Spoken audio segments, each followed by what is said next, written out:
Welcome to the West Georgia Podcast. I'm your host, Mason Taylor, again joined by my father, my co-host, and my producer, Mark Taylor. This is the weekend recap of Week 1. Starting out in the news, Coach Probst returns to football. I know this is in Georgia. This is in Alabama at Coosa Christian. But Rush Probst, 5-time state champion at Hoover High School in Alabama, one-time national champion at Colquitt County, 2-time state champion at Colquitt County. Had he not gotten controversy with Valdosta, probably would have won a couple of state titles there. But he's the interim coach at a Christian school. That's pretty interesting. A lot of the comments on some of these posts are pretty telling.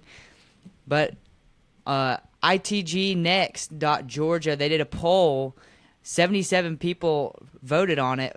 55% said that it was cool that he was back in coaching. 45% said that they weren't, real excited about that move. What do you think? Wait, 55% said that they're for it? Yeah, I don't know. Including me. He is a legend. I can't take that away from him, but I don't know. I think there's too much controversy that may be surrounding this coach, and he's had a good run. I think that winners got to win, and I think that's what it's all about. I don't know. I wish him all the best, but I will look and see what he does there. Now, it says interim. Maybe that's just till they find somebody else, but I don't know. What do you think, Mason? Well, look, I think obviously he knows what he's doing. He's been doing this for a long time. Obviously won 5 state championships at Hoover, like I mentioned earlier, in the early 2000s, mid-2010s. Won 2 at Colquitt County, had that monster team that won the national championship. Obviously, he had that show on Netflix, that Valdosta TV show, that actually saw Carrollton lose in the playoffs, Coach Calhoun's last year there in title one time, of the last right? episodes. I think, or something like that, yeah. And I think had he had not been – I think he's a good coach. He knows what he's doing. He knows what it takes to win. Sometimes he can be a little harsh. I think a lot of people think he's harsh and kind of has this mentality of do whatever it takes to win. But obviously he knows how to win. He knows how to get there. He has 7 state titles and a national title as a head coach. And he's controversial, of course. I think at Valdosta the reason he had to leave was because he was paying for players' apartments, and can't do that as in the GHSA. Hashtag no. Right, but I respect him as a coach. As a person, that's a little bit different of a story, but as a coach, you definitely have to put him up there as, arguably one of the GOATs for at least Alabama football. He's obviously going to be in the history books for Colquitt County for all of time, sure. Especially since he won a national. Yep. But I think being a Christian school is definitely interesting. It's definitely interesting that's the type of school that he's going to be the interim coach for. But I wish them all the best. I don't have anything against him personally. No judgment here. All right, so let's jump into it. Week 1's recap. Every week on the West Georgia Gridiron podcast, on Mondays, we'll be doing the weekend recap, and then on Thursdays, Mason will be breaking down the preview of the upcoming games. So every week we'll be covering all 9 high schools here in West Georgia. That is Bremen, Bowden, Carrollton, Central, Haralson County, Heard County, Mount Zion, Temple, and Villa Rica. If you haven't already, check out the 2025 season kickoff episode on YouTube or our social media platforms. That's West Georgia Gridiron. West Georgia Gridiron is on Facebook, Instagram, X, or Twitter as you know it, and YouTube. And then we'll put a link in the show notes today for that video, so please check that out. Mason's matchups is what we're going to be looking at right now. Mason's predictions of how he called the games, the scores. So, Mason, what do you got? How close were you? How far off were you? Well, I will say, I would say the winners. I got a lot of the winners right, but some of these score margins, not quite what I was hoping or expected. Obviously, we'll start off with Bowden. They lost 26-0 on the road at Fellowship Christian, and I didn't expect them to get shut out. Obviously, they haven't got shut out since 2019, which was Coach Finley's only second year there, and that was to Darlington on the road, I believe, in a region game. So it's been about, 5 years since they've even gotten shut out. So it was a rough week for them, rough Friday. I know Josh Hopkins. I praised him a lot for last year. not throwing a single interception. I guess I jinxed him because he did throw an interception. He did rush for 88 yards, though. I know Pro Throw only had, 2 receptions for like 10 yards. Surprising. I mean, they just shut up. I mean, Fellowship Christian shut them down. And granted, Fellowship Christian's not a pushover team. You could argue that they're a top 3 team for private schools in 1A through 3A. So they're not a cupcake team. Obviously, they're pretty good.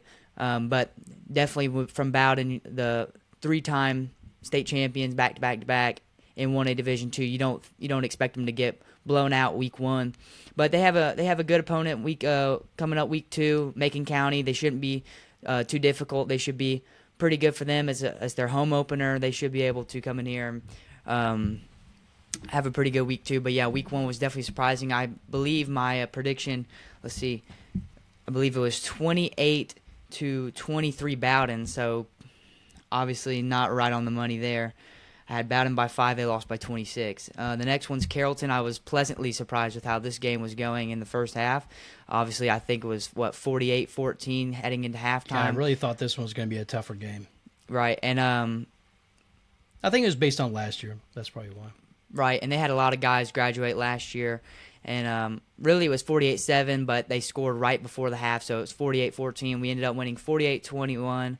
Obviously, I had them winning 38-19, so I got Carrollton winning right. Obviously, they won a little bit. It was a bigger margin than I expected, but I wasn't too far off on that prediction. The next one, Central, I will touch on this. If you watched episode 1, you know that I said, now this one's either going to be what I say, 2-point game, or it's going to be a blowout for Central. Obviously, I said Central was going to win, 27-25. They ended up winning 37-0. It was kind of like last year when they won 49-15. So I wasn't surprised if they won 37-0. Obviously, I kind of played devil's advocate a little bit and kind of was facetious and tried to say, it was going to be a closer of a game. But I'm not going to backpedal what I said. I believe that it could have been a close game, but obviously it was going to be one of the extremes, and it was the blowout. And I'm glad for Central. I'm glad that they had a great game. Their defense played well. J.R. Harris played well. Jace Walton played well. So I'm glad for them. Haralson County, this one got me excited when I saw the score. I had Haralson County winning 28-20. Or no, I had Mount Pisgah winning 28-20. Haralson County ended up winning 48-14. Yeah. A great win for them on the road. Last year, they only won by 4 at home. So to go out there and put up as many points as they did and only give up 2 touchdowns was great for the Rebels. I know Kent Boyd had a stellar game. I think he had over 100 yards rushing. He did better rushing than he did receiving, which is interesting because he's more of a receiver. But he was just all over the field. Just a great game for Haralson County. So while I didn't have them winning, I was pleasantly surprised with that outcome. Sure. And I'm glad because they were a team that went 1-9 last year, and it's good to see them come out of the gate swinging, especially after the way their season went last year. Next is Heard County. Obviously, Heard County. Actually, this is probably the closest one I had. I had Heard winning 49-7. They won 49-6, so I was 1 point off. It went about just how I thought it was going to go. Just pretty much a sprint from the start from Heard County. Not too much really to say other than Heard County just went in there and took care of business and left. Now Temple has Clarkston coming week 2, but Temple will probably have the same result as Heard County. But Ethan Tisdale did well. I heard Tatum White. I saw some of the highlights of him on that defensive line. He actually just got offered today by Liberty. So good for him as a freshman getting offered by Liberty is stellar. So yeah, next we have Mount Zion. Now this one was another one that I had being close. Mount Zion winning 27-20. So I had Mount Zion putting up 27 points, and I was right on that one. They put up 27 points. They only gave up 6 though, so I was wrong on that. But again, another great win for Mount Zion on the road to start off the season. Obviously, they have Ramburn at home in their home opener this week 2. But yeah, winning by over 20 points when I had them only win by 7. It was another one that I was pleasantly surprised with. Yep. Temple. Now this one was a weird score. I had Temple winning 31-14. They won 69-40. I'm not quite sure what happened Hold there. your comments for that one because I've got a question for you a little bit later. Let's go ahead and we'll wrap it up with Villarica's score, and then we'll get into that game. Villarica, this one, they didn't win, but I was I was pleased with the outcome, I would say. Okay. Had Troup County winning 34-17, so by 17 points. They only lost by, I believe, 11. It was like 42-31. So that's actually the closest game between Villa Rica and Troup County in history. There's between their meetings overall throughout history, that they've never been that close. So it was actually the best performance by Villa Rica against Troup County. Matthew Eubanks put on a clinic. I believe he passed for 300 yards, maybe probably more than that. Maxwell Garfield had a really great day throughout the air. Obviously, when you have a guy like Matthew Eubanks at quarterback he can't do anything wrong, obviously that helps you out a lot. Troup County was a really good team. There's not much you can really do. It was a good test for them week one. They got to go home opener against Northgate. But yeah, Villa Rica, obviously you want to get the win, but definitely don't want to. It was definitely a better outcome than last year. Last year they lost by over 30, so only losing by 11 is great. Yeah, and so breakout players for you that stand out this week here in West Georgia? Well, obviously breakout player number one is going to have to be Kent Boyd. I mean, just the stat, I don't want to say he carried the team on his back because it was a team effort, but he single-handedly kind of put that offense on his back and carried them all night, and it was a great effort by him. Another one, I would say Jaden McDaniel for Temple had a great night. There was had a lot of highlights from that game that he can put on his senior highlight tape for college. Other than that, I thought it would have been pro throw. What do you think happened there? I mean, you said they shut him down, but was it just big game jitters, knowing that he just committed and a lot of media on him right now? Or nah, I don't think that's what it was. I think I've heard Fellowship Christian's line was pretty good. So obviously with their line being as good as they supposedly are, they probably had some troubles on the offensive line and on the defensive line. But no, I think just coaching wise, they probably schemed great. They had guys in the backfield that I talked about that obviously were guys who could shut him down. Now it's obviously a tall task to do, to shut him down and be able to shut Jonah Wilson down at the same time. But according to the stats, they did that, and they did that real well.